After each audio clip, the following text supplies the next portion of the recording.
Saudações. Queria trazer aqui um esclarecimento em torno de um assunto que tem criado muita dificuldade nas pessoas para aceitarem algumas doutrinas que são bíblicas. A lei de Deus, na verdade, eu poderia dizer que é a doutrina base, não é, do cristianismo. A lei de Deus é um ensinamento em torno do qual giram todos os outros ensinamentos. Mas, entretanto, muitas pessoas acham dificuldade em aceitar esta lei de Deus nos dias de hoje. Portanto, conforme nós temos estado a acompanhar, há ensinamentos no mundo evangélico de que a lei de Deus foi abolida, que Cristo, quando morreu na cruz, aboliu a lei, e hoje estamos no tempo da graça. Mas analisando esse ensinamento com base na sua coerência, ele não procede, porque a Bíblia não é isso que ensina. Mas nós até podemos dar um voto de confiança a essas pessoas, na expectativa de que, se calhar, eles um dia, se entenderem este assunto, eles vão mudar de ideias, porque afinal eles fazem isso porque não entenderam efetivamente este ensino. Então aqui a contribuição será justamente para trazer elementos que possam ajudar as pessoas a entender este ensino acerca da lei de Deus. Portanto, muitas vezes o argumento é que eles não conseguem ver a justiça numa lei de Deus que condena à morte aquele que mata e também condena igualmente à morte aquele que cobiça.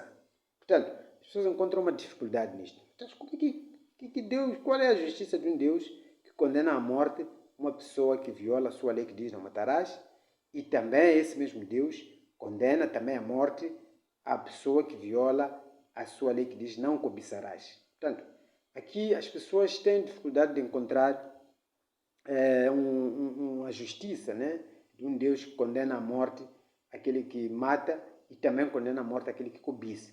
Porque na sua ótica, matar é um pecado muito grave, para se cobiçar até pode-se não considerar assim pecaminoso. Então as pessoas usam isto para rejeitar a lei de Deus, ou pelo menos usam isto como base para aceitar o ensinamento de que de facto Cristo aboliu a lei. Mas não é assim. Nós vamos tentar explicar agora isto. O fato de Deus, ou melhor, a lei de Deus, a violação da lei de Deus, resultar na morte, tanto daquele que mata como daquele que cobiça, é porque Deus não olha para o pecado como uma mera ação exterior do ser humano em violar um dos preceitos da lei. Não, Deus não olha para as coisas dessa maneira. Esta lei de Deus, vista no livro de Êxodo, capítulo 20, os 10 mandamentos, ela foi apresentada desta maneira para adaptar a condição mental do povo de Israel, que acabava de sair do Egito naquele momento. E lá no Egito, durante o tempo que ficaram lá, foram aprendendo essas coisas, que depois, quando a lei é recebida no Sinai, ela devia vir adaptada justamente para mostrar que eles não deviam fazer as coisas que aprenderam no Egito. Portanto, a lei foi adaptada para a condição da mente daquele povo. Mas que, na verdade, esta lei dos 10 mandamentos é a mesma que foi apresentada para a condição de Adão e Eva no seu estado sem pecado, quando Deus disse a eles que não deviam comer do fruto da árvore do conhecimento do bem e do mal. É a mesma lei. Também é a mesma lei que Satanás, lá no céu, transgrediu. E esta lei hoje, Cristo a apresenta. Quando Cristo veio, aliás, ele apresentou no Sermão do Monte, tendo dito que vocês ouviram que antigamente se dizia não matarás.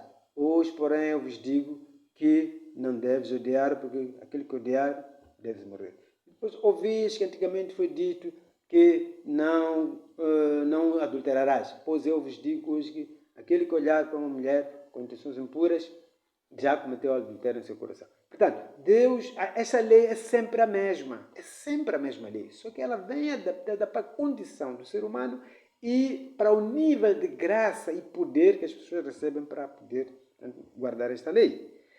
É assim como Deus olha, portanto, esta lei. Deus olha esta lei dessa maneira, não apenas como meros preceitos, não é?